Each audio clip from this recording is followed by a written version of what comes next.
વડોદરા શહેરના ગાજરાવાડી વિસ્તારમાં આવેલ રામનાથ તળાવની ફરતે ઉભા થયેલા ગેરકાયદેસર દબાણો પાલિકાની દબાણ શાખાની ટીમ દ્વારા તોડી પાડવામાં આવ્યા હતા।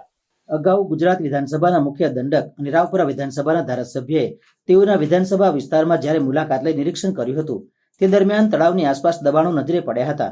ત્યારે જિલ્લા કલેક્ટર કચેરી ખાતે જે દબાણો રાજ્ય સરકારની જમીન ઉપર હોવાથી તેઓને દૂર કરવા રજૂઆત કરી હતી તો કલેક્ટરે પણ આ દબાણો દૂર કરવાની સૂચના આપી હતી, જેને લઈ ગુરુવારે ગાજરાવાડી સ્થિત રામનાથ તળાવના બ્યુટિફિકેશન પહેલા પાલિકાની દબાણ શાખાની ટીમ પોલીસ બંદોબસ્ત સાથે દબાણો દૂર કરવા પહોંચી હતી।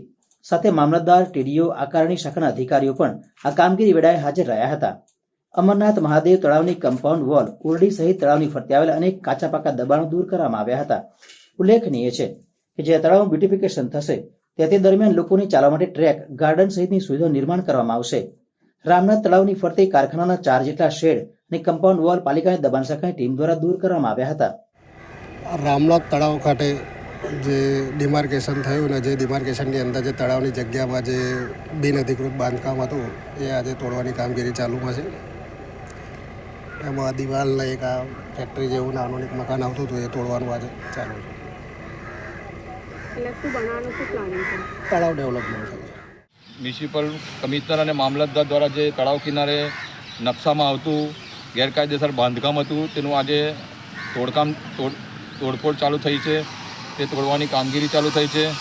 હું વડોદરા શહેર તરફથી સનાતની યુવા સેનાના પ્રમુખ ધીરજ સતીશરાવ બારોકર, વિવિધ હિન્દુ સંગઠનો જે આ તળાવના બ્યુટિફિકેશનમાં જોડાયા હતા તેમનો અને વડોદરા શહેરના પ્રેસકર્મી અને મીડિયા કર્મચારીઓનો ખૂબ ખૂબ આભાર માનું છું, જેના કારણે આ રામનાથ તળાવ બ્યુટિફિકેશનમાં આવ્યું છે। જય શ્રી રામ।